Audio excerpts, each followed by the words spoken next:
What will your storyline be in 2018 now that the holiday rush is over? LegalZoom can help you make this a memorable year before all the distractions take hold.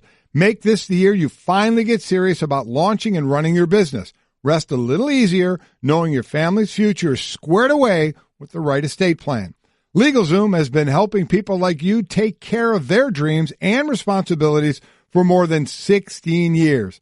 They're not a law firm, but they have the resources to keep you on the right path, including advice from their network of independent attorneys, all at your fingertips. Whether you want to take your business to the next level or take control of your family's future with an estate plan, LegalZoom plugs right into your life so you can take care of the things that matter most. Get off to a strong start in 2018 at LegalZoom.com today and get special savings when you enter Golic in the promo box at checkout. LegalZoom, where life meets legal. Do your hair a favor by checking in online and arriving just in time for your Sport Clips MVP haircut experience. While you surround yourself with sports on TV, fresh cut, massaging shampoo, and hot steam towel. Claim your spot today. SportClips.com/check-in.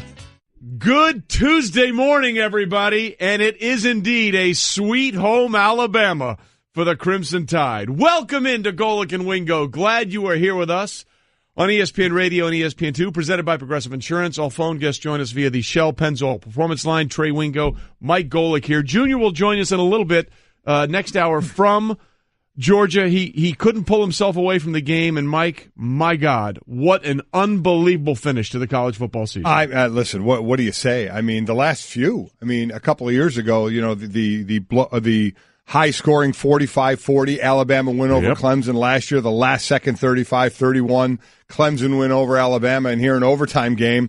How about Georgia? 2 games in a row. The Rose Bowl going double overtime here, having to go to overtime in a game. I mean, listen, there's so much to dissect and talk about here of different areas to keep it all kind of, you know, in line. Let's give Georgia credit from the beginning. You know, it's a 60-minute game for a reason, but they were controlling this game. I mean, this was their game. They were in control, but they weren't really pulling away score-wise to the point where you're like, uh-oh, you know, Alabama is in real trouble here. You still thought, okay, they're controlling that Alabama offense isn't really getting untracked at all. It can't get anything going, but they're still only a play or two away from being back in this game. I have to admit, in the third quarter, when I saw Georgia go up 20-7, I thought, uh-oh, right, this could be trouble here. But then as we get into the magical switch of the quarterback to a true freshman, I mean, you got one true freshman for Georgia who had started all year, and we couldn't say better things about, and deservedly so, because Jake Fromm had been playing well, to another freshman who has not taken a meaningful snap all year, and Nick Saban basically said, here you go, son. You came a long way from Hawaii. Go out and get us back in this ball game. And that is what everybody is talking about. Brought to you by ADT. Considering home security, consider this. For 140 years, ADT has stopped more crime than any other home security company. Visit ADT to learn more, ADT.com. Look, the move to Tua Tagovailoa to start the second half would have been the thing that people would have crucified Nick Saban for had it not worked. But it worked out in spades. And the for lack of a better term, you know, you can say the onions, the intestinal fortitude to make that change. And yes, Nick Saban has as much bank, cachet, you know, goodwill stored up as anybody you can possibly think about in college football. But to make that move and to see that kid play the way he did, that was remarkable. And let's be honest about something here. The kid that he replaced, Jalen Hurts, all he had done is go 25-2 as a starter, and it led this team to back-to-back national championship games. So for him to say, and he was clearly struggling in the first half. Hurts was 3 of 8, I think, for 21 yards. Right. But for him to say, you know what? I think in this moment, in this stage, with all the bright lights on you, with everything on the line, that I think you're the guy. And for him to respond to it the way he did, absolutely remarkable. There had been whispers all year that Tua, and that's basically what everybody calls him, just because Tagovailoa. Yeah, and Tagovailoa. Everybody, doesn't. We'll go with Tua. Try and pronounce the last name, so they call him Tua. There were, whispers, talk it had been talked about that he was a better thrower than Jalen Hurts. And watch out for this kid. Next spring, there could be a quarterback competition to which everybody is saying, wait a minute. Jalen Hurts is 25-2 as a starter, leads them to the national champion, or they lose it last year, and they're in the championship this year. This kid he's an excellent leader, even though younger players, an excellent leader on this team. But we all know the issue. What do you say if you're going to beat Alabama? What do you got to do? You got to make him throw the ball. Make him throw the ball. Make Jalen Hurts have to throw it. Because you saw when he ran the ball, he can run pretty darn well. Absolutely. But if he has to throw the ball, that could be some issues. And you mentioned the numbers. He had 3 of 8, 21 yards, 62 as total QBR from 24 plays. Total yards for the offense while Hurts was in there was 94 yards, 3.9 yards per play of his 24 plays. So this offense wasn't doing anything. But to take a guy, I don't know what's more amazing about it, is to take a guy who's 25-2 and has found a way to be 25-2. Absolutely. Though, has not been a great passer, but has run this offense for those last couple of years and been the man on that offense, at least, getting everything squared away, even though they have obviously other studs on that team. I don't know what's more amazing is you pull him and you go to a guy who hasn't done anything this year, anything in a meaningful game because they didn't need him to. He hasn't done anything. What that goes to show you is you don't come to a place like Alabama and wait. You come there and you're expected to be ready because we're going to get into it. The list of freshmen, oh my gosh, true freshmen that were on the field at the end of this game sends that message that even if you're a 5-star, you're still an 18-year-old going into what seems like a man's world before you even go from the college into the pro, from high school to college. So now you are expected, and I think that to me is one of the more important things to find here is when you come in there, you are expected to play, which means you get treated with that respect right away. You have to earn it, obviously, to get on the field. But that's the expectation. Listen, you're not coming here to just sit around. There's no easing in. If you're good enough to be on the field and you show that, we're going to put you on the field.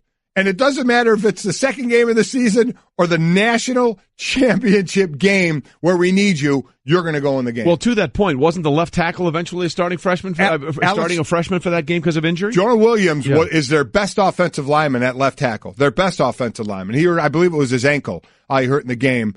And in comes Alex Leatherwood, a guy I saw up close and personal at the Under Armour All-America game. Just last spring. Unbelievable. I mean, and the dude looked like he could walk onto a college campus at that point. He had that look. But that's the guy coming off the bench at the most important position, left tackle. And Williams had given up a couple of sacks in that game. And in comes a true freshman at left tackle to go along with a couple of wide receivers and a running back and a quarterback. So that to me, there are really those two things, is to say, Jalen, you've done a lot for this team. But you know what? Pulling you. Yeah, I'm pulling you.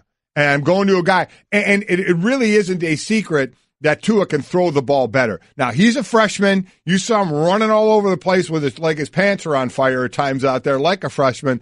But, man, he can throw a dart when he has to. And he did. Well, absolutely. And we have a stat for you that we'll show you a little bit later, which will just blow your mind when you talk about how loaded Alabama is.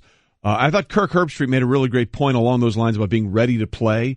On SportsCenter last night when he and Fowler were on with Scott Van Pelt. There's a lot of these guys, the classes, they come in and they take classes in the winter. They're already there for the semester before they play. So they get this whole January experience going through, winter conditioning, spring ball. So by the time they come around and they actually begin their freshman year in September after their first training camp, they don't feel like freshmen. They've been on campus. They've been exposed to this entire process for so much longer than it used to be, and that was a big part of it. And as we said, there's tons of freshmen that did great things for Alabama in the national championship game, and we'll get to that in a minute.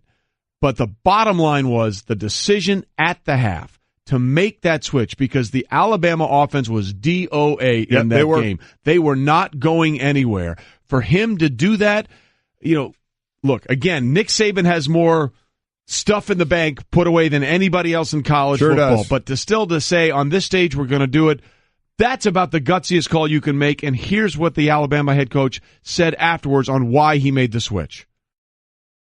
we've had this in our mind that if we were struggling offensively, that we would give Tua an opportunity, even in the last game. And no disrespect to Jalen, but the real thought is we came into the game thinking that we were going to run the ball and be able to run quarterback runs, which we made a couple of explosive plays on. But just without the absence of a passing game and being able to make explosive plays and be able to convert on third down, I just didn't feel like we could run the ball well enough. And I thought Tua would give us a better chance and a spark, which he certainly did. Boy, did he. Yeah, he absolutely did. And you heard him there, and I heard Herbie talking about this in the production meeting when you sit there, the whole crew, they talk to the head coach, the coordinators, and select players. And Herbie put it to Nick Saban. He said, is there a plan for Tua to come in the game? Is it by feel or is it predetermined?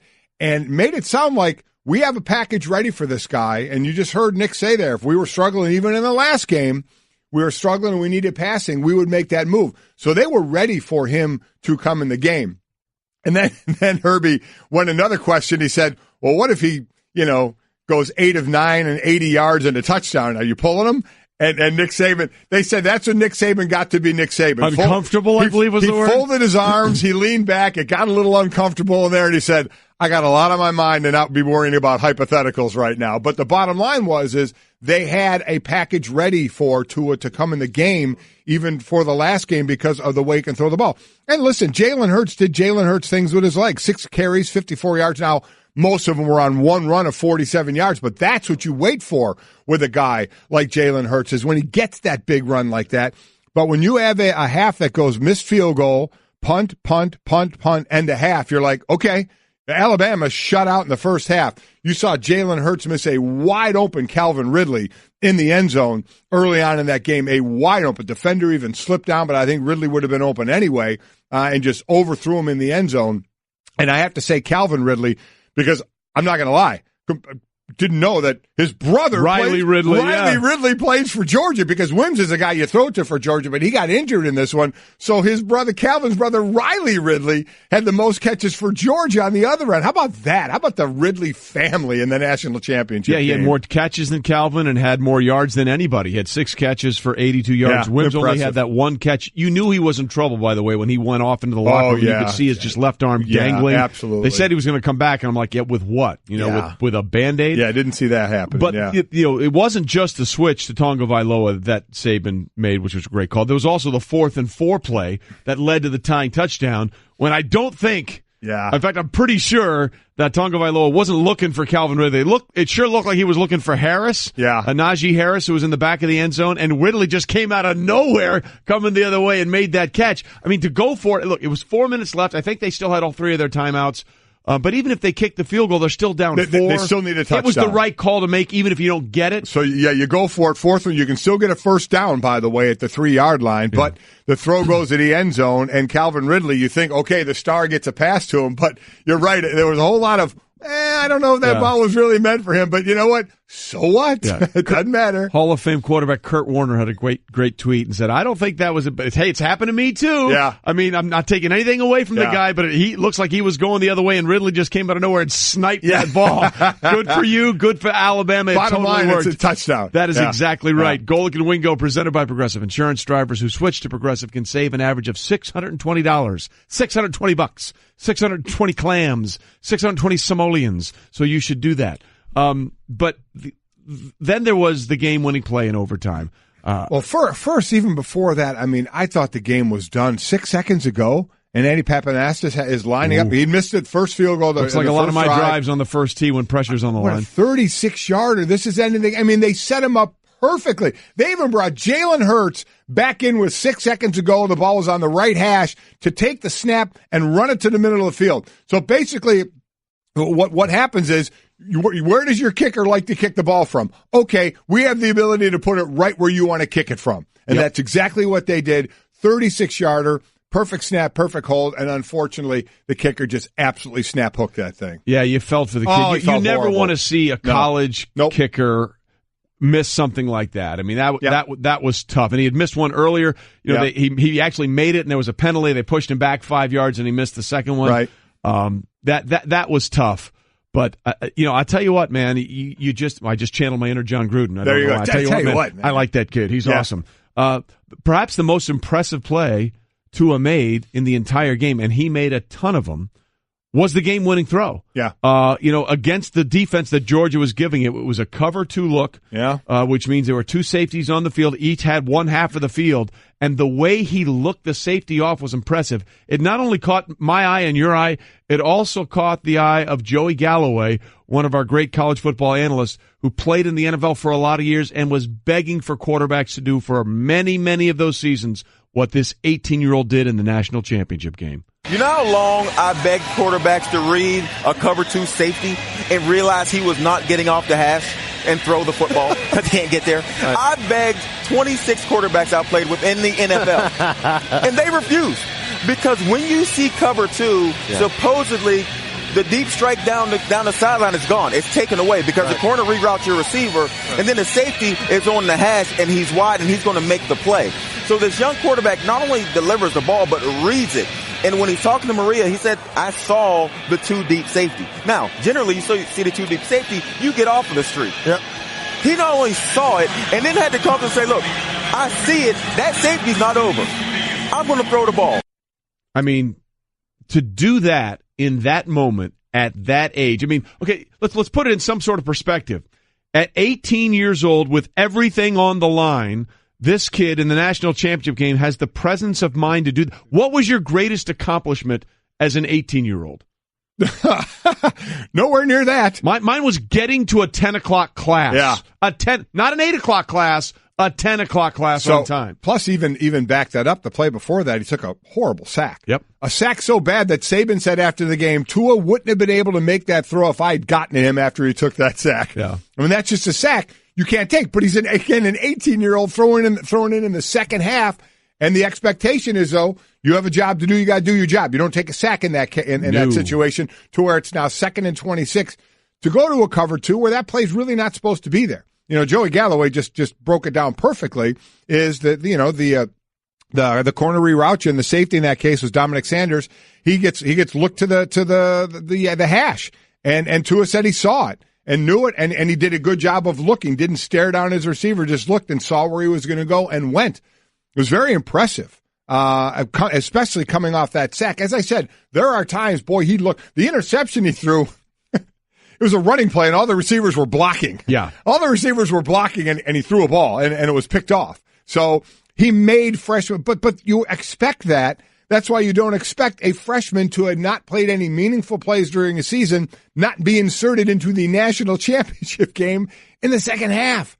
So, I mean, we'll have all day, obviously, to talk about this all show, because we're going to look at it from the Georgia side as well. Because absolutely. Let's be honest, they had this game early on, but you look at just what went on to them in the game before that. We all thought Oklahoma, this game was over in the Rose Bowl, and Georgia comes back, and beats them in 2 overtimes to get to this game. But I tell you, the legend that does live on, you got to give it up for Rodrigo Blankenship. Kid knocks a fit. Talk about sacks in overtime. Fromm got sacked as well. They end up kicking a 51-yarder. If you kneel down 3 times in overtime, it's a 42-yard field goal. Yep. So you lost yards in overtime to make it a 51-yarder, and Blankenship absolutely knocked it through to give him that 3-point lead. And then think about the momentum switch. Blankenship knocks a 51-yard field goal in the overtime. They're up by 3. The first play for Alabama is a 16-yard sack. This kid's running around like a chicken with his head cut off and gets sacked, and you're like, okay, now you got a true freshman at 2nd 26 in overtime of the national championship game. Hey, no problem. Look at the safety, stare him down, let my guy go, and just dump it right over the top. To another freshman, by the way. Another freshman in Devonta Smith. Another true freshman in at the biggest time of the game. Well, first of all, the legend of Rodrigo Blankenship continues to grow. Let's be clear about that. That was impressive. But the idea that Nick Saban has won his 6th national championship, 5 in the last 9 years in Alabama, and 1 in the BCS era at LSU. The 6th tie the most during the Pole era, which goes back to the 1930s with someone Bama's familiar with, Bear Bryant. Yeah. That's the company we're in with Nick Saban. And he did it this way. If you think that Nick Saban's run at Alabama is in any way maybe peaking, get over yourself. because they won that game with a freshman leading them in passing yards, a freshman leading them in rushing yards, and thanks to that one catch for 41 yards, Devontae Smith, a freshman, leading them in receiving yards. You may be sick and tired of Alabama's dominance. You might want to just get used to it for a while, because they're not going anywhere for a long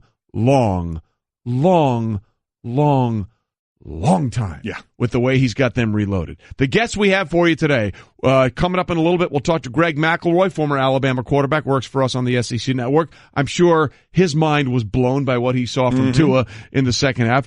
Junior, who, of course, couldn't be here this morning, whatever dude, will join us in the 7 o'clock hour to talk about what he saw. He was hanging out with Kendrick Lamar and everybody last night. Jason Fitz were doing their Twitter thing, and then I know he was on the sideline for the game, so he was up close and personal. Yep. Kirk Herbstreit will join us in the 8 o'clock hour. Joey Galloway will be with us as well. Keyshawn Johnson will join us. Keyshawn's former coach and now our former colleague John Gruden will be officially announced today as the Raiders head coach a little later on. And we'll have Louis Riddick, our front office insider, in studio with us in the 9 o'clock hour. So we have lots to get to, including a guy who knows a thing or two about what it takes to be a quarterback at Alabama and what it takes to win a national championship for Alabama. Hey everyone, Mike Golic here. Support for the Golic Wingo podcast comes from our friends at Rocket Mortgage by Quicken Loans. Chances are you're confident when it comes to your work, your hobbies, your life. Rocket Mortgage gives you that same level of confidence when it comes to buying a home or refinancing your existing home loan. With Rocket Mortgage,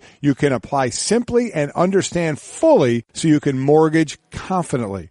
To get started, go to rocketmortgage.com/Mikes. Equal housing lender, licensed in all 50 states, NMLSconsumeraccess.org number 3030. Attention shoppers, clean up on aisle 14. Clean up on aisle 14. Someone dropped a jar of pickles. Kosher pickles. Beatboxing at a big box store. Surprising. What's not surprising? How much you could save by switching to Geico. A red minivan has the lights on in the parking lot. Geico. 15 minutes could save you 15% or more. Geico. Golic and Wingo with you on a Tuesday morning after the national championship game in college football presented by Progressive Insurance. All phone guests join us on the Shell Pennzoil Performance Line. And I'll tell you what, Tua Tagovailoa certainly came out of the cage last night. No doubt about it. And SEC Network analyst Greg McElroy now joins us on the Shell Pennzoil Performance Line, taking synthetic motor oil performance to a whole new level. Make the switch to Pennzoil Synthetics today. And, Greg, that's the perfect read because they made the switch to Tua Tagovailoa at the half, and, boy, that paid off. When you saw Tagovailoa take the field, meaning that Nick Saban, a guy you played for, has decided to make this switch to a freshman who is going to be 20 in March. He's actually 19, not 18. And that he was going to give him the keys to the kingdom on the biggest stage. What was the first thing that went through your mind? This poor kid and his poor parents, right? It's like you throw him out there. I feel like it was almost, for any normal person, it would be just beyond all comprehension. Oh, here, by the way, hey, go ahead, go in there. Your first significant playing time. You have 30 minutes to bring us back from a 13-point deficit. Hey, do your best, man. Appreciate you. Like, what? That's an impossible ask, and yet for Tua to be able to deliver as calmly as he did and as accurately as he did throwing the ball late in the game, it was just incredible. I mean, it was a storybook ending to what was a roller coaster season for Alabama and one that's punctuated with yet another national championship. You know, and before we even got to that, Greg, we had that first half where, you know, we've read the numbers of what the offense had done for Alabama. I believe 94 yards. Hurts was 3 of 8 for 21 yards. And even though while it's not a juggernaut offense, to be shut out, what was your thought process there? Certainly you have to give the Georgia defense much credit for that, but I was still surprised that this offense was shut out. You know, I think, Mike, looking at this offense and looking at Jalen, it's easy to pin the blame entirely on him given the way things worked out in the second half. But it was bad performance by everybody. I mean, there was no separation by the wide receivers. The offensive line was a little leaky. They couldn't get a whole lot going on the ground. So you can sit there and say, oh, well, it was just the quarterback. I think the players around Tua in the second half played significantly better than they did around Jalen in the first. So I really don't want everyone to walk away from this game feeling as though Jalen was the sole reason why the offense was ineffective, because it wasn't the truth. I mean, they couldn't get out of their own way when it comes to what they were trying to do in the first half. But I do think that Brian Dable, the play caller and offensive coordinator, he was a little limited because Jalen is not seeing the field real great right now, and they knew they had to make a change because coming back from a 2-score deficit the way they had it, it was not looking good unless you could throw the ball down the field, and that's not something Jalen Hurts is real comfortable doing at this point in his career.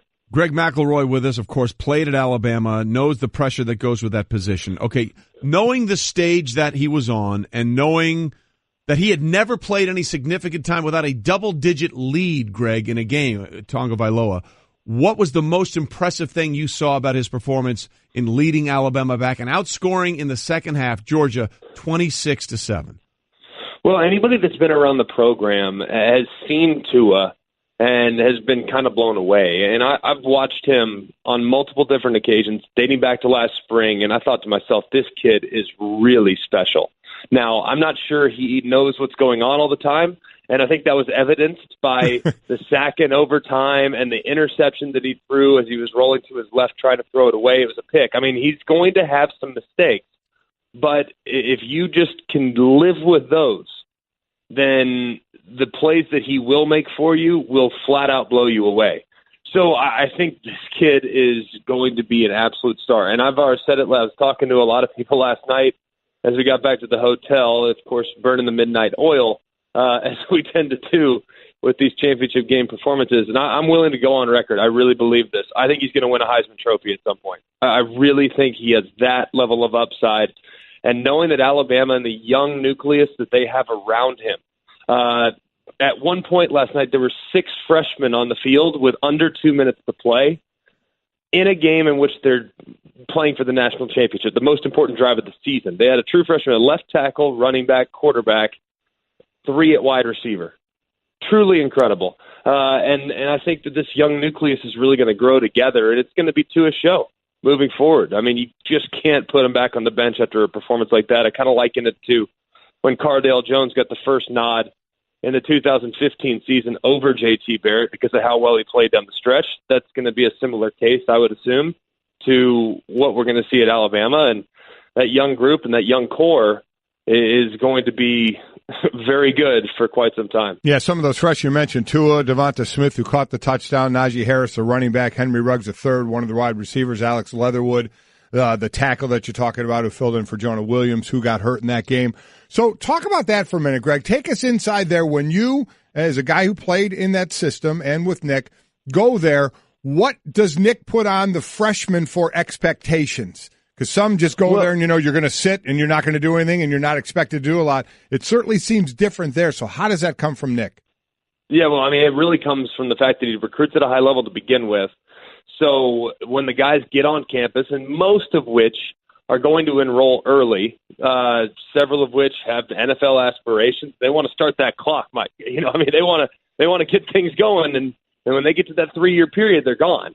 And you're going to see a mass exodus again this year from some of the third-year juniors that will be declaring. And I'm not sure we have a final list, but if it was any less than 7 or 8, I'd be surprised. It's just guys come in not expecting to redshirt. Guys come in expecting to play, and Nick Saban plays them. He doesn't redshirt hardly anybody. On that team last night, there were 18 true freshmen that contributed at some point over the course of the season. There were three fifth-year seniors on the entire team, which is pretty amazing. One of which actually proposed, Bradley Bozeman. Yeah, we saw that. Congratulations. Congratulations to him. He's an old man relative to the rest of his teammates because he is one of the 3 fifth-year seniors. But it's amazing how much they put on the freshmen nowadays. But freshmen aren't the same anymore, man. Mike, I remember when I was playing, it's like, man, if a true freshman was out there, something was either wrong, you had injuries, or you were extremely thin. Freshmen don't have those expectations anymore. They have expectations of coming in, high school football and college football. The offenses that you see at the high school level, they're awfully similar to the ones that are being run at the college level. So I don't think the gap and the leap is as wide as it once was. But still, to see them perform with such poise on such a big setting is remarkable. And I think Nick Saban would even tell you, yeah, he has high hopes for those guys and their future, and he believes that they have a ton of talent. But you don't really know what you're going to get until you roll the ball out there. Hey, go have a day, young fella. I mean, so I guess when the red light goes on and the bright lights are on, and obviously you have a crazy setting in a national championship environment, it's tough to expect anything else from these guys to go out and try to put their best foot forward. But man, even their parents probably wouldn't have expected such an incredible outcome. Well, it was absolutely remarkable. Greg McElroy's with us, SEC network analyst, and obviously played college football at Nick Saban at Alabama. And we've talked a lot here about Tua and the way he was able to respond. But, Greg, I don't think Tua plays that well if Jalen Hurts doesn't respond the way he did to being benched. It was remarkable. It was an incredible show of handling, obviously, what would have been a major disappointment for him in the exact right way. When Tua took the field for the first time, who was there right next to him getting him ready? It was Hurts. Every time that he was on the sidelines, who was there talking to him? It was Jalen Hurts, who a lot of people concede is the alpha male in that locker room that led that team to 2 straight national championships. And for him to handle being benched the way he did, I think allowed Tua on many levels to play the way he did. I think it's difficult to come to any other conclusion. I'm 100% with you. And I thought Jalen in his post-game visits with both Tom Rinaldi and with Marty Smith just handled it masterfully. I mean, how else can you tell a kid and rip a kid's heart out knowing that he's chased this national championship dream for the last 12 months, and at halftime you say, hey, your night's done, barring something completely unforeseen.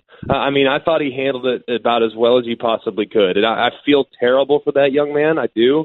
And I feel especially bad for the ignorance that's being shown by a lot of people that are just placing the blame solely on him, because it's hard to play quarterback by yourself. I mean, he certainly can carry and shoulder some of the blame, and he'll be the first one to tell you that.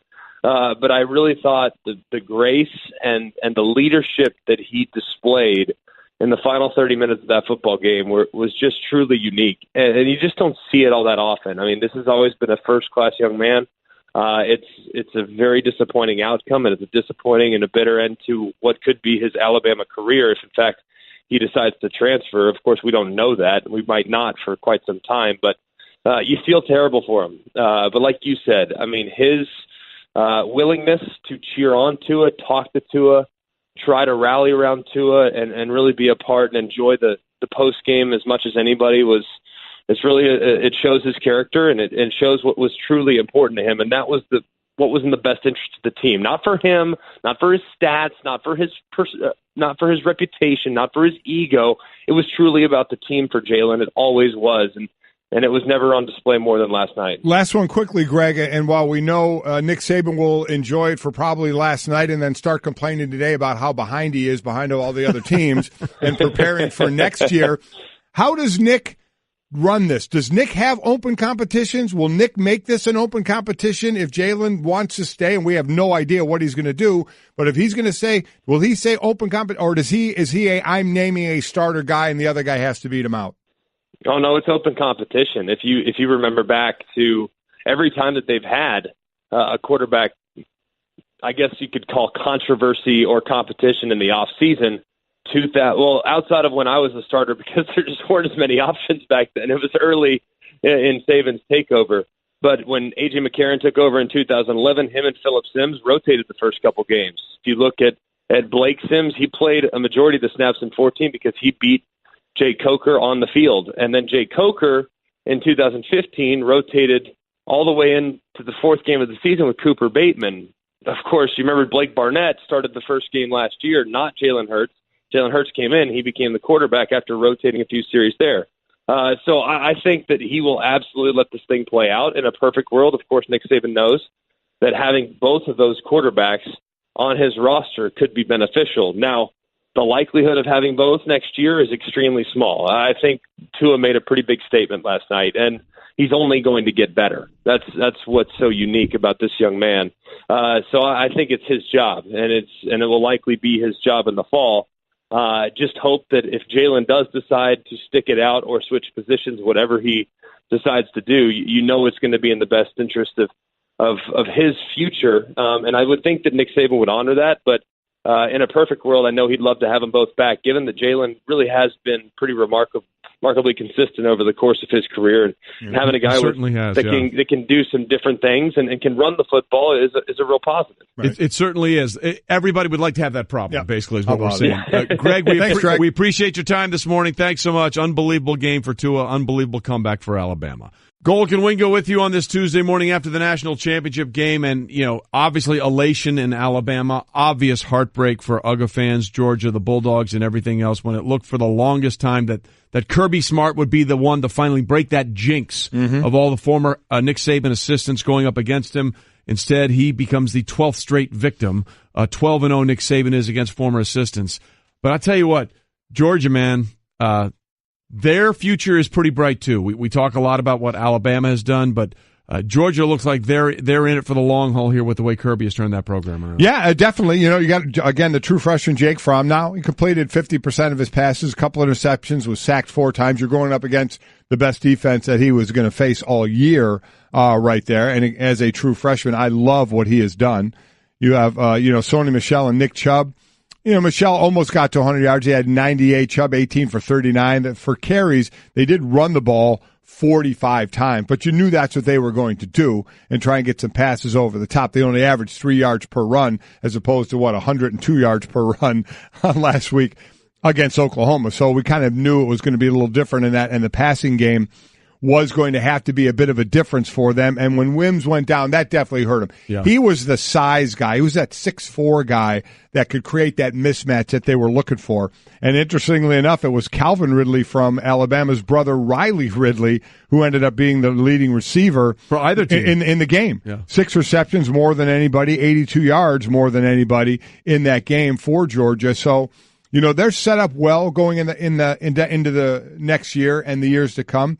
We just had Greg McElroy on. He thought that Tua, he said, this guy's going to win a Heisman. Well, if he's going to win a Heisman, he may be battling a guy named Jake Fromm for that Heisman. And again, the reason Tua is at Alabama is Fromm was offered a scholarship there and didn't go to Alabama. So when that opened up, Tua got the offer and he went to Alabama. So Alabama thought highly enough of Fromm to want him as their quarterback as well. So you got a couple of true freshmen who obviously Fromm played the entire year. He played great last night. You got to see a lot of him. Tua, you just got to see just the beginning of his tenure at Alabama. So a couple of guys really to keep an eye on. Yeah, look, a freshman led a team to a national championship, just like everybody thought it might be, except it was for the other team. Freshmen, Tua. Yeah. And you mentioned Tua only got the offer from Alabama after they lost the commitment from Fromm. Well, it goes beyond that. Devonta Smith had the game-winning touchdown, was committed to Georgia for some time while in high school. Hello, I'd like to deposit this to checking. Fate is a fickle master. What? The future is uncertain. Okay, and what's my account balance? The horizon is cloudy. I see a long, treacherous voyage filled with great peril. Look, can I just get a deposit slip or something? A fortune bank teller. Surprising. What's not surprising? How much you could save by switching to Geico. I see a yellow-eyed serpent and a low APR. Geico. 15 minutes could save you 15% or more.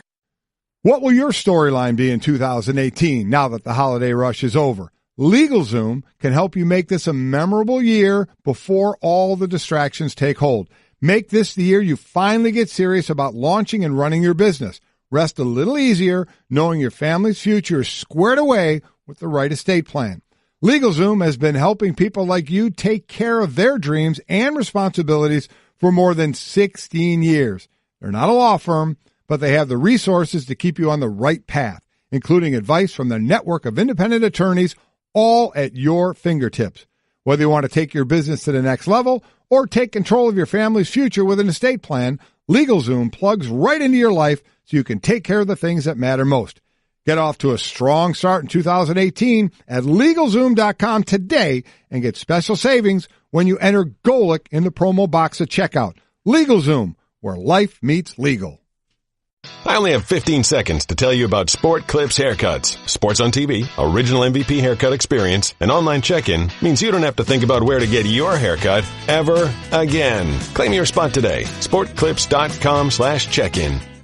Glad you're with us on this Tuesday morning. Golic and Wingo on ESPN Radio and ESPN2, presented by Progressive Insurance. Phone guest joining us via the Shell Pennzoil Performance Line. And I believe it's 7 o'clock on the East Coast right about now. If you're an Alabama fan, you're probably still up, wandering around the streets somewhere, having a really good time about the way things ended for the Crimson Tide on Monday night. And if you're a Georgia fan, you've probably been asleep for a while and won't be crawling out of that warm, cozy place that you're in for a while because of what almost happened. You know, the Georgia fans had a heck of a lot to cheer about, certainly early on in that game. I mean, what their defense was doing. This is the first half possessions for Alabama. Missed field goal, punt, end of half. I mean, so not good.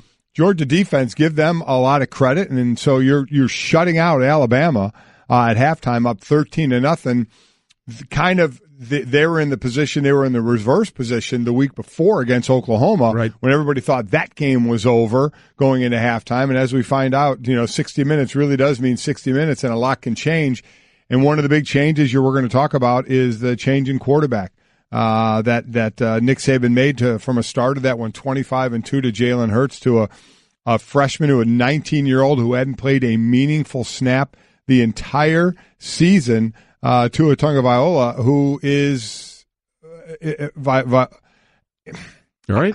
Yeah, I'm seemed like you got stuck. Oh, no. Do you think it's going to be amazing to me? I haven't seen a guy going 25-2, A, get pulled out of the biggest game of the season, and B, not be the starting quarterback next year. I mean, not be. Yeah, this is rarefied. This is rare air. There's no question. Really, so I'll say again that as we get into this, was it more amazing that he pulled a guy who's 25-2, or put in a guy who is a true freshman and never had a really meaningful snap all year? I think maybe the most amazing thing was what he said to Artem Arnaldi after the game. I've never been happier in my life. Which is something you just don't hear a lot from Nick Saban. We'll get into that with Junior in a little bit. He'll join us from Atlanta. Lots more on the national championship game throughout the morning. We'll also have Joey Galloway, Kirk Herbstreit.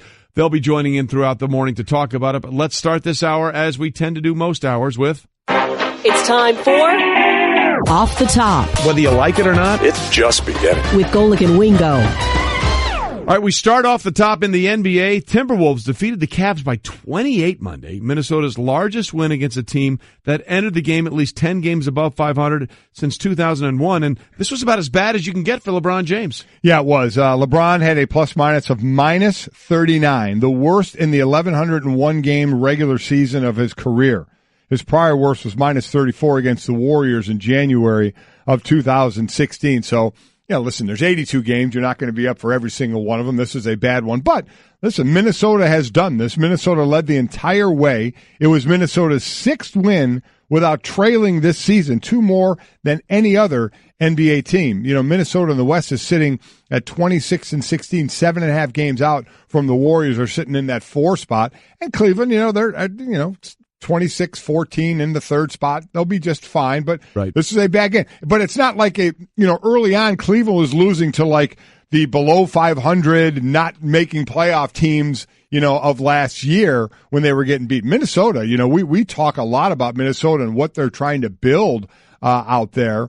And how well they're playing, and you can tell by their record and what they're doing. And the stat I just gave you, that's a good team that the Cavs lost to, but it's one of those that obviously got away from you as well, because I don't think anybody in the world thinks Minnesota's 28 points better than the Cavs. No, and in the weirdest stat of the morning in terms of the NBA, for whatever reason, in regular season contests, LeBron James now falls to 5-12 against Jimmy Butler teams. Isn't that weird? I can't make heads or tails of that one. All I can tell you is it just is, as we continue. Off the Top. Staying in the NBA, Steph Curry does what he does, pacing the Warriors with 32 points Monday as the defending champs top Denver 124-114. There was that. Remember last year it was Kevin Durant with the hyperextended knee. How is he going to come back from that? But it was kind of a one-off. That certainly can happen out there. Because this year with Steph Curry, it's an ankle, and he's had the ankle issues. He's had the ankle surgeries before. So, and it was one of those, he's going to be back in a couple weeks. He's going to get reevaluated in a couple weeks. Could surgery be down the road again? There was a lot of kind of ifs for that. I'd say he's come back from that pretty well. Yeah. And doing pretty well, and having Golden State right where everybody thought basically they were going to be, and that the only thing that could bring them down would be injury. As I said, last year to Durant to miss significant time. Steph Curry missed some time this year, but really still really hasn't slowed him down. The injury would have to be in playoff time. Correct. Like a couple of years ago when Steph Curry did get nicked up a bit when the Cavs beat them. He was nicked with that ankle. So that's something you wait to see is in playoff time, they have all their pieces together. By the way, Steph has won 2 MVP awards, so let's give him our MVP moment of the week, brought to you by Sport Clips. Check in online at sportclips.com/check-in and claim your spot today. We move up one spot in Off the Top. Trae Young and the 9th-ranked Sooners host number 8 Texas Tech this evening at 7 Eastern on ESPNU. Young leads the nation in points per game, 29.4, and assists per game in 10.2. But, and oh, by the way, since assists became official stat, 83-84 season, no players led Division I in both. But going up against Texas Tech in efficiency and defense. Texas Tech's defense efficiency 2nd. Points per game 4th. Field goal percentage given up 5th. Assists per game 3rd. This is the toughest defensive team that Trae Young is going to face this year. So let's see how he squares away here. Yeah, and by the way, right now Oklahoma's on pace to be the highest scoring offense in Big 12 history, while Texas Tech, to what you're talking about, on pace to be the stingiest defense in Big 12 history. So clearly something has to give in this game tonight on ESPNU. Off the Top. And we finish up off the top with John Gruden, going to be introduced as the Raiders head coach at a press conference today, 3 o'clock this afternoon, East Coast time, noon on the West Coast. Gruden's rehiring marks a 16-season gap between Raiders coaching stints. Yeah, again, not between the last time he coached, just between coaching Raiders, the Raiders. And this is one of those, obviously it came up every year when we would have him on, his name would pop up. And at a point you start to wonder, okay, is it too long for you to go back? We thought that maybe about Herm Edwards, who ends up going after 9 years, goes back and coaches again, is coaching Arizona State, and now Gruden. Kind of, you could tell, was getting that itch. I'll never forget the interview we had with him when his name was coming up again, and we had him on, and he was more, that was an interview where he was the most of never say never, just never sure, where you're like, he may really be thinking of coming back. That itch has come back to get him, and, 10 for $10 million doesn't hurt either, but he is a coach at heart, and I'm more surprised than not when the coaches stay away for good then end up staying away for a little bit and then coming back, which it took him a little longer, I think, than a lot of people thought. But I think most people believe John Gruden is back where he wants to be, and that's on a sideline. Right. And again, that 16-season gap between coaching the same team, that's the largest gap between head coaching stints with the same team in NFL history. That, according to the Elias Sports Bureau. The other one that's closest, I think, is when Joe Gibbs left Washington and then came back in the early 2000s to do that. I was in St. Louis working for a local station there when Dick Vermeil came back and took over the Rams in 96 or 97. I think it was 97. But that had, he was with the Eagles before, so that was a longer time frame or close to the same time frame, but those are two different teams. And let's add to it, congratulations, to the Bears. They have a coach as well, right? Matt Nagy, who is the offensive coordinator for the Kansas City Chiefs, a 39-year-old. So you got a youngster being that head coach, an offensive-minded head coach to work with the young quarterback in Mitch Trubisky. And by the way, he's a guy who had a deep dive at Trubisky because the Chiefs last year, when they were looking at the quarterbacks, looked at Trubisky as well as Patrick Mahomes, whom they settled on taking and moving up in the first round to get. Quarterback from Delaware years ago. How about that? The Mud Hens. The Blue Hens. Blue Hens. The Mud Hens would be a minor league. The Mud Hens Toledo Mud Hens? That was Klinger in MASH. That was the team he followed. Yeah, the Toledo Mud Hens. That's exactly right. Yeah. Oh, we said that at the same time. How about that, huh? We should have our own show. Okay. All right, we continue on Golic and Wingo, ESPN Radio and ESPN2. You mentioned the youngsters. Let's bring in our youngster, relatively. The youngin'. Your progeny. Mike Golic Jr. joins us from Atlanta. Mike, I see you saying this on Twitter all the time. So last night, were you living your best life? I was living my best life to an extent. Tua Tagovailoa grossly outclassed me in the living of his best life category. That guy is going to be able to work off that one in Tuscaloosa for a while. Mike, you were there on the sideline in the stadium. If you're on the field, was there any buzz of that happening? I mean, was this completely out of the blue when we saw Tua take the field? How did that go down? Yeah, we had kind of gone into the game knowing that this was a possibility. This goes back all the way to the semifinal game where Jalen Hurts had been sick during the week, so you had heard Tua Tagovailoa had taken more of the first-team snaps than normal because of that. There was a real possibility of seeing him there, and then going into tonight, you had heard rumblings that maybe there were some, some packages or a chance to get him in the game, and then you just saw the way that Jalen Hurts struggled in the first half. Alabama was able to get basically nothing going on offense. And it seemed to be the right time to do this. But that being said, making a quarterback change for the first time all season and going into the second half of the national championship game is something that really only Nick Saban's going to have the gall to pull off. Well, and the cachet built up to pull off. There's no question about that. Speaking of pulling something off, I have a question for you. We were all in Atlanta yesterday doing shows and doing all the kinds of stuff. Your dad and I had to hump it back here to do this show. How did you get out of doing your show this morning and stay down there and party like you're 28 or something? Well, listen, when you factor in travel to and from the stadium, I mean, Ray and I probably weren't back to the hotel till 1:30, almost 2 o'clock in the morning after the game had taken place. And so the idea of turning around and doing the show in about 2 hours after that wasn't one that I think anyone at work thought was in their best interest. They're already worried enough about me going off the cuff, doing that basically off no sleep, coming off of the euphoria of the end of that game was probably going to get everyone fired. Oh, get out of here. You're 28. Come on, suck it up. Could pull those all-nighters. Get out of here, Junior, with that weak sauce. That's ridiculous. That's ridiculous. I'm filing an official protest. It sounded good, though. I just really didn't want to work. I think it sounds good as well. And you notice that was Trey ripping you, not your father. So, Exactly. Who do you think I learned it from? Oh, there you go. Attaboy. That's my boy. So in this, last week we talked about Oklahoma. We figured that game was over going at halftime, and then, boy, the adjustments that were made, and Georgia comes back in the second half, wins it in double overtime. Here, Georgia's up 13-0, 20-7 at one point early on in the third quarter, and the rest of after that touchdown in the third quarter, interception, punt, end of the half, and then they go into overtime. What did you see that was different out of them, if anything, or adjustments from Alabama, if anything, that changed at that halftime?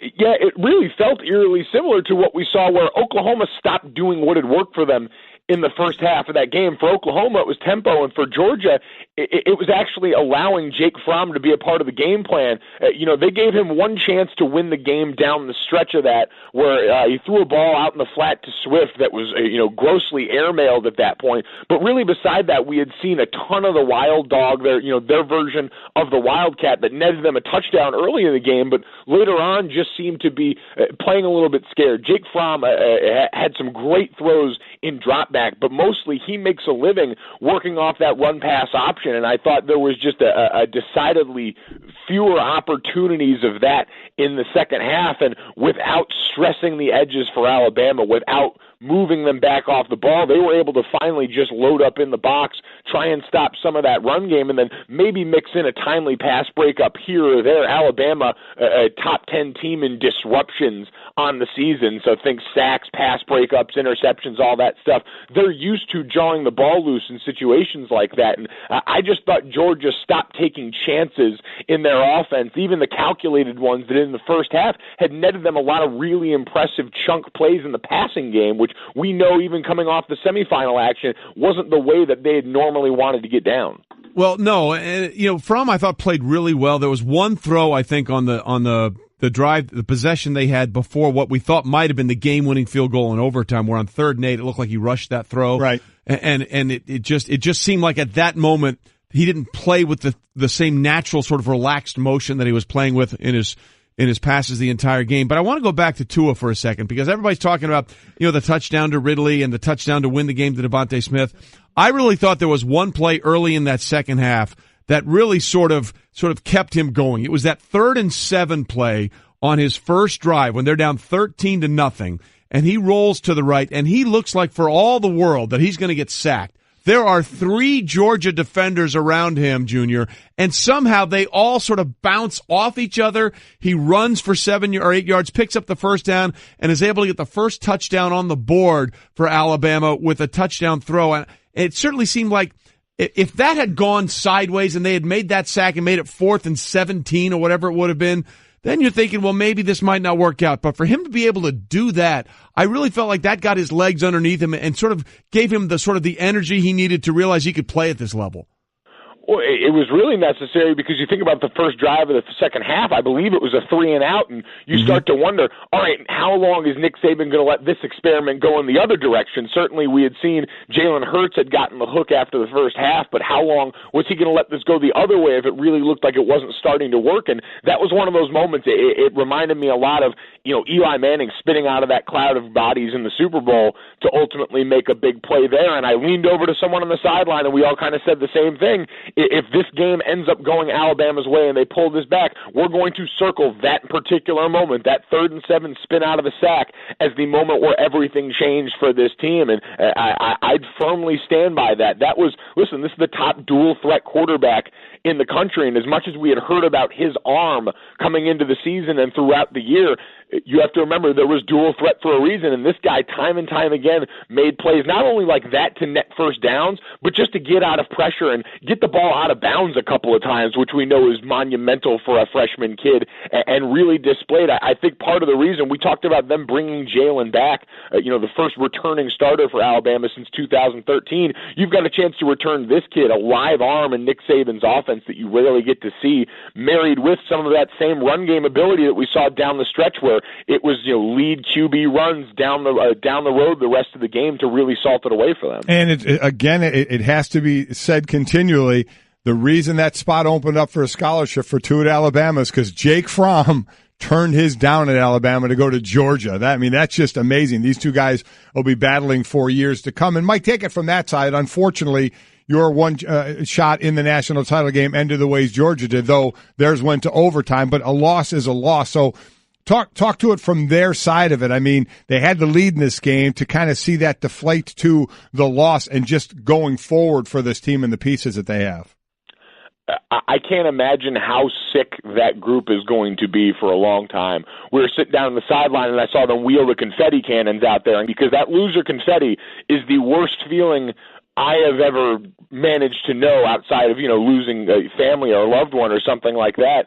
It was horrific. And so to watch those guys go through that, especially on that last play in overtime, you get a sack, it's 2nd and 26, and then you're up there playing two-man, and the safety decides to leak over to the other side, and before you know it, everything is gone in the blink of an eye. So for this team, it can go one of two ways. And Nick Saban, actually coming off last year's title loss, had probably the sentiment that I would hope Kirby Smart and this group could latch onto, which is don't waste the feeling. They took the feeling last year of losing that last minute play to Deshaun Watson in the title game and turned it around and brought it back to this season where they overcame so much. And for Georgia going into next year, where you'll have Jake Fromm, you'll have another 5-star quarterback on campus, you're still going to be able to keep a lot of these things going, and you've got the base of what could be the foundation for a really strong program going forward. You can't waste that feeling because it can go the other way too, where you sulk and you let that feeling sort of pollute you in a negative sense going into next year,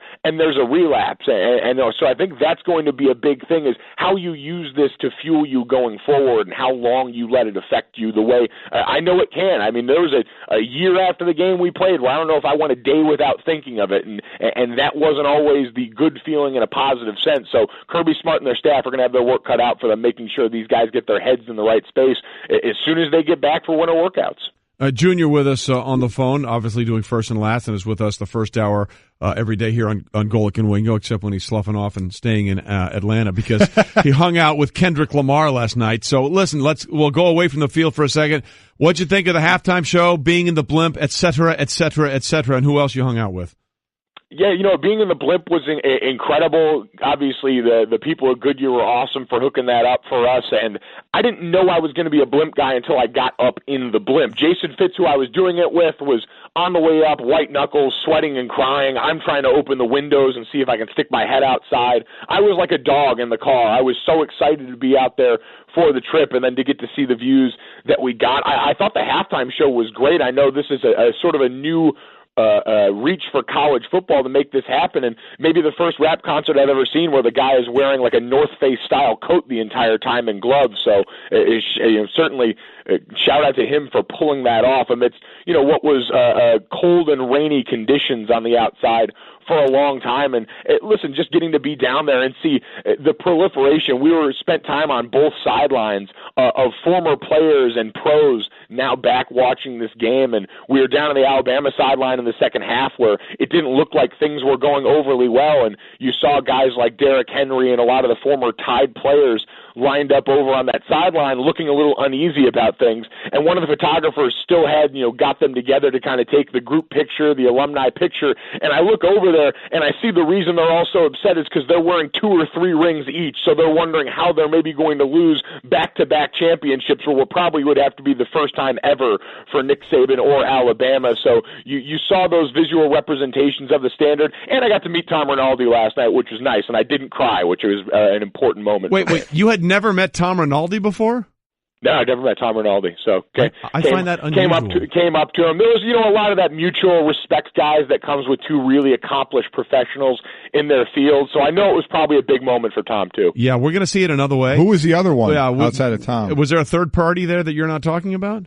Yeah, Holly was down on the sideline too. Okay, I want to know, when you shake Tom's hand, does the sad music start to play behind it?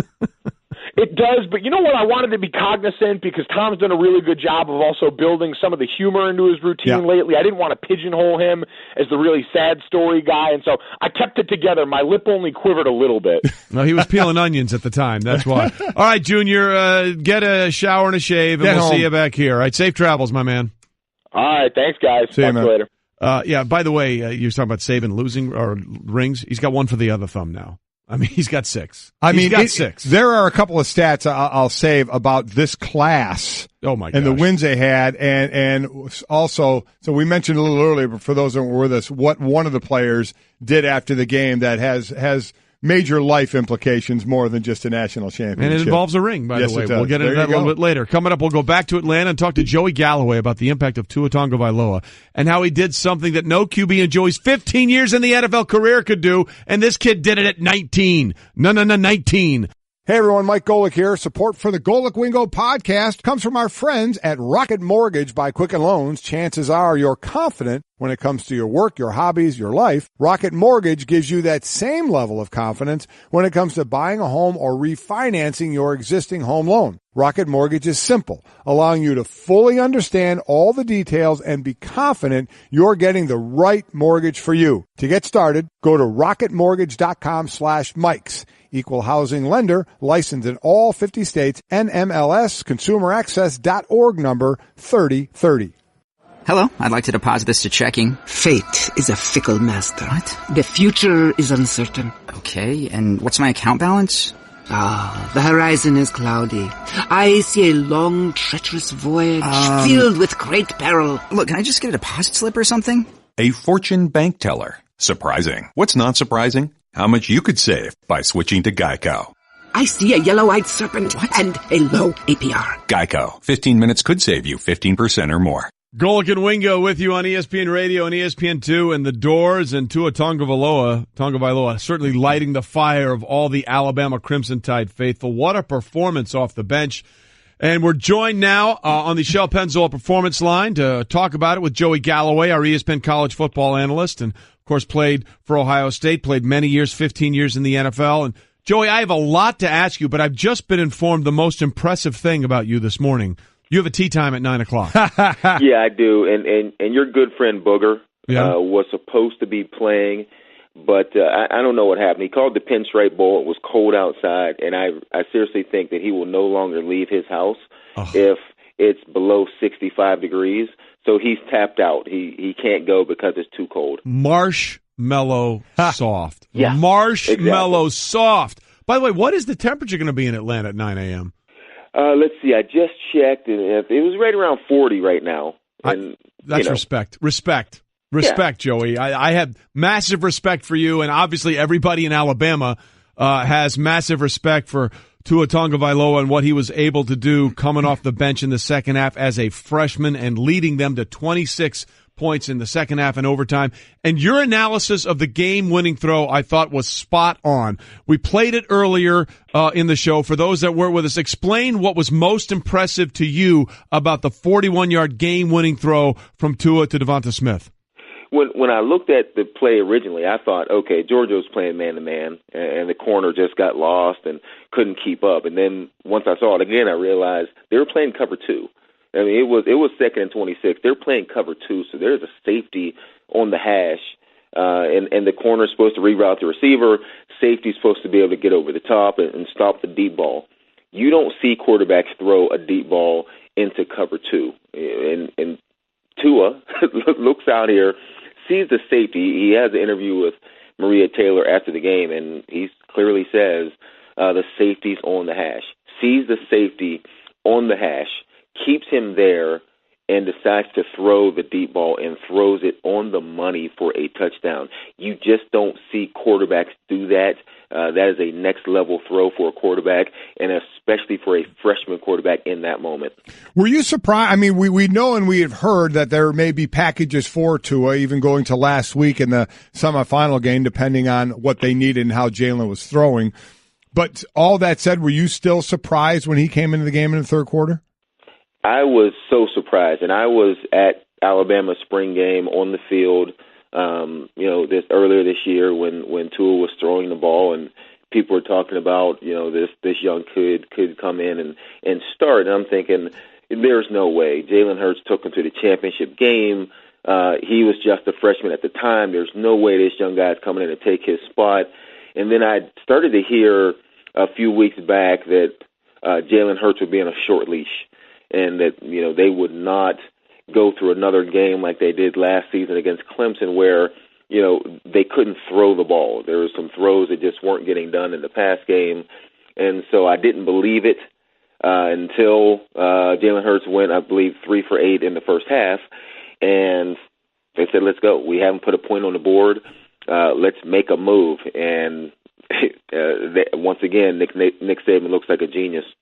Well, that is the point, right? I mean, what other coach do you think in that situation would have had not only the wherewithal to make the switch, but if it had backfired, would have had the sort of the reservoirs built up of good trust to sort of say, yeah, I understand why he did it? I guess you make an excellent point. If it doesn't go right, Nick Saban's still the greatest college football coach of all time. Right? So yeah, it's a big call. I mean, but Jalen Hurts was struggling. It was looking like Georgia's defense was going to be able to shut Alabama down because they had to run the ball. There was nothing they could do throwing. He was missing some guys, missing some reads, and so. When they come out in the second half, and I was, switching from one set to the next set, and I'm catching the TV as I walk by, and I look up and I see Tua in the game. I'm like, this is amazing. This is truly amazing that Coach Saban just said, look, let's go for it because this is it. This is our only chance. Let's take it. As far as from the Georgia side of it, Georgia found themselves in the opposite position they were last week when they were down. Everybody thought Oklahoma was going to run them out of the stadium. They come back and win. Here, they're up 13-0 and then 20-7 early in the third quarter. What in your mind went wrong for them, or maybe would it be more right for Alabama or more wrong for Georgia? Well, Georgia, first off, they started the game with 7 straight passes. I don't like that idea, but they did it. And then they started running the ball, and they run it for 94 yards in the first half. So this is the Alabama team that only gives up 91 yards per game. And so in the locker room, that Alabama's coming out and they're saying, you're not going to run the ball on us. That's just not going to happen. You're not going to run it. And so once Georgia goes from averaging 7 yards in the first half per carry down to 2.4, I believe, in the second half, now you're playing Alabama's football. Now you're playing what they are designed to make you do, which is stop your run and make you beat us with their second best thing, which is Jake Fromm throwing the ball, which he played pretty good in the first half. But, we all know that when you're playing quarterback and you have the ability to run the football, it makes it a lot easier to throw the football. And so Alabama comes up. They're putting their guys in the box. They're going to be physical. And once they did that, once they came downhill and made Georgia go to the pass, things get a little bit hairy then because now Nick Saban starts to mix up his coverages, starts to mix up his blitzes, starts to mix up his looks, and you're asking a young quarterback to beat Nick Saban at his game. And look, it almost happened. But speaking of young quarterbacks, Joey, as Joey Galloway with us, our college football analyst, and obviously played in the NFL wide receiver for 15 years. Joey, I thought one play, and we talked about this earlier, and I'd love to get your interpretation on it, that was really key to Tua in that second half. He goes 3 and out on that first drive, and then he has that 3rd and 7 on the second drive, and he rolls right, and it looks for all the world like he's going to be brought down by not 1, not 2, but 3 Georgia defenders. Somehow they sort of clang off each other, and he's able to run back to the left and get the first down, which eventually led to Alabama's first points in that game. How important mentally do you think that play was for him to sort of settle him down? I think you need a play. You're absolutely right. It didn't start off great. And so in this situation, you need a play. And for a lot of young quarterbacks, that play sometimes ends up happening running the football because you just need to move the chains. You just need to get your team excited, get some momentum. And so there were a couple plays. I mean, how about the 4th and 4 throw to the end zone? And I still don't think he could see Wrigley coming across the field. Neither does Kurt Warner, by the way, who tweeted that. He's with you. Yeah, I mean, especially when you see the replay, and he's not even in the screen when he cuts the ball loose, and then he comes across and catches it. And so, between that run that you're talking about and the 4th and 4 that you're talking about, sometimes things go right. Sometimes things fall in your lap, and if you're Georgia, you're looking back and you're kicking yourself because those are 2 plays. And you never, ever want to boil a game down to 2 plays. But those are 2 that Georgia really had a chance to change the game. Joey, first a game next year is Tua or Jalen behind center? Oh, man. It would be hard to imagine Tua not being the quarterback now, as hard as it was to imagine Jalen Hurts not being the quarterback this season, all season long. But you could just tell play calling wise, they were able to just call whatever they wanted. They could really go into the play side of the playbook. I mean, the throwing side of the playbook and say, yeah, we can call any one of these. And they were letting him stand in the pocket, look downfield. It wasn't just quick throws, which, you throw a young quarterback out there, you're thinking there's going to be some quick throws, some screens, some swing passes, which is a huge part of Alabama's offense anyhow. But it wasn't. It was 5-step drop. It was sit in the pocket, look downfield, wait for the crossing routes. And so it would be hard to imagine Alabama going back to a limited offense because they don't trust Jalen Hurts' ability to throw the ball. So I'm going to say Tua would be the starter moving forward unless he just loses it in the spring. Well, again, it looks like, even Jalen Hurts said he has that it factor, what he talked about. Right. It certainly seems like things are trending Tua's way, and things are trending Joey's way, because he's going to put that peg in the ground. That is mad respect for you, my friend. Thanks for being with us, and call Booger out for being as marshmallow soft as he actually is, all right? He will never, ever live this one down. No, it's ridiculous. It's an embarrassment. It's an embarrassment. Thanks, all right, Joey. Appreciate you being with us this morning, and hit him straight, my friend. All right, guys, thanks. Joey Galloway with us here on Golic and Wingo. Look, obviously Alabama goes into next season as the national champs, defending national champs, but with who they have, would you rather be Georgia or would you rather be Alabama next year? We'll discuss it next. Golic and Wingo, ESPN Radio, ESPN2. Sports Center brought to you by Straight Talk Wireless. To win a basketball, you got to play some great coverage, correct? And with Straight Talk Wireless, you know you're getting great coverage because they use the exact same 4G LTE towers as the big carriers, but for a lot less. Straight Talk Wireless, only at Walmart. Refer to terms and conditions of service at straighttalk.com. Golic and Wingo with you on ESPN Radio and ESPN2, presented by Progressive Insurance. We're all basking in the glow of another Alabama championship, 5 in the last 9 years. Think about that. It's incredible. We marvel at what the Patriots have done in the run with Brady and Belichick. It's 5 since 2001, which is 16 years. So we have 5 in 9 years for Alabama, 6 for Nick Saban in total when you consider his championship at LSU. And I just want to pose this question to you. We had 6 head coaching openings in the NFL. 2 have been filled. John Gruden and Matt Nagy. Right. Gruden to the Raiders, which will be announced later on today, and Matt Nagy to the to Chicago Bears. But there are 4 open head coaching jobs in the NFL. You have the New York Giants, you have the Indianapolis Colts, you have the Arizona Cardinals, and you have the Detroit Lions. Would you not, if you are one of those 4 teams, at least make a phone call to Tuscaloosa to see if there's any way you might be able to pry Nick Saban back into having another opportunity to coach in the NFL? Obviously, it didn't work out in Miami. The premise being, what else do you have to prove at the college level? Oh, you don't. I mean, for him to go, and I've said it about free agent players and or coaches that want to make a move, everybody's in a different situation. Yes. You're a young coach that's using another school as a stepping stone to get to bigger school. You're a young player looking for money. You're an older player looking for a ring. So there's always different reasons or different driving forces for you. For Nick Saban to go back to the NFL, what would the driving force be?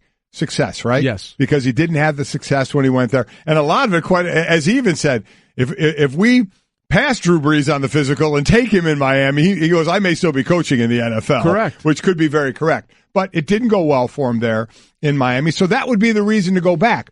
But if you're one of those teams, the first thing you better be ready to do, it's just like if you're going to sign Kirk Cousins, it starts at $100 million. This starts at $11 million. Yeah. You're making $11 million at Alabama. So you're going to bring him onto a pro team. You know you're going to bring him to kind of run everything. So it's going to be at least $11 million for you. We just all went nuts on, oh my God, they gave Gruden 10 years at $10 million, and more power to him for that. Now, I don't know if Nick gets a 10-year deal because he's a lot older. We can get 66. The ages. I think he's 66 and Gruden's 54. I think Gruden's 55. So talking a decade or so older, so he's not going to get that length, but you're going to spend that money. And so does a team want to spend that money? That's number one. You have to go in knowing that. And then if you are, is it worth making the call? Sure. Yeah. I don't think there's any way on God's green earth he's going back to the NFL. Yeah, I don't think he will either. But if you're Bob Quinn, who obviously is a GM for the Lions, who grew up with Bill Belichick and came from that system, and obviously Bill and Nick are basically, the same thing, just one in college and one at the NFL. I don't know if you could pry him away, but my God, with everything that we see in the coaches that come through in the NFL, how do you not at least try? How do you not at least stir the pot to see if you can find a way to say, hey, look, you could stay there and you could be the greatest coach and you could win 3 more championships at Alabama, or you could do the one thing that's missing from your resume, the one thing that you can't say, that you had success as a head coach in the NFL. And Nick Saban, if you're the ultimate competitor, do you really want to end your career not knowing that you could have had success at the NFL level? I mean, that's the button you have to push. And you know what made down that whole thing? Yeah. Is Nick saying, wife doesn't want to go. Also true. Also true. I mean, look, I don't want to go, but you know what? Wife doesn't want to go. David Shaw, the head coach at Stanford, has always said, you got to find me a place to live and work that my wife's happier better than Palo Alto, California. And I understand that. But at the end of the day, don't you have to try? You have to make the inquiry, right? Well, I guess, maybe people have already done it by backdoor channels. We know that happens all the time to see if there's going to be interest at all. Quite honestly, I don't think he's interested, and I don't see anybody losing their mind. I don't see anybody going, we'll give you $15 million a year. The dude, he's the only one coaching in sports who can hear the John Gruden contract and go, so what? I'm making more. He's making more. He's making $11 million. He's making more than Gruden right now, and everybody lost their minds on Gruden. Now, again, that's $100 million over the 10 years, but you know what I mean. So I don't think he's taking one step out of Alabama. I think he's going to be coaching there, and I think he's going to rack up more national championships as early as next year, possibly. Right. I don't think he is either, but and I don't think the money would do it. I think the only way to poke the bear would be to go, there's that one little thing missing on your resume. You've done this, you've done this, and you've been great at this. Let's try this. Yeah. I'm with you. I don't think any team would be successful, but boy, I'd get on the bat phone, and that would be the first call I would make. All right, coming up, we'll get the perspective of Kirk Herbstreit, who called the national championship game on television for ESPN, and his thoughts on the quarterback switch, and maybe calling Nick Saban. Next, Golic and Wingo, or Golic and Wingo in English. Hey there. I'm a glue stick, so I have one job. I glue kid stuff. So sorry for being jealous of Geico, who does a ton more. Like give you 24/7 access to thousands of licensed agents. And Geico has been around for over 75 years and has a 97% customer satisfaction rating. While I've just got mediocre adhesive skills, Geico also has an award-winning mobile app. Uh-oh, arts and crafts time. No eating the glue stick. Miss Lydia! Geico. Expect great savings and a whole lot more.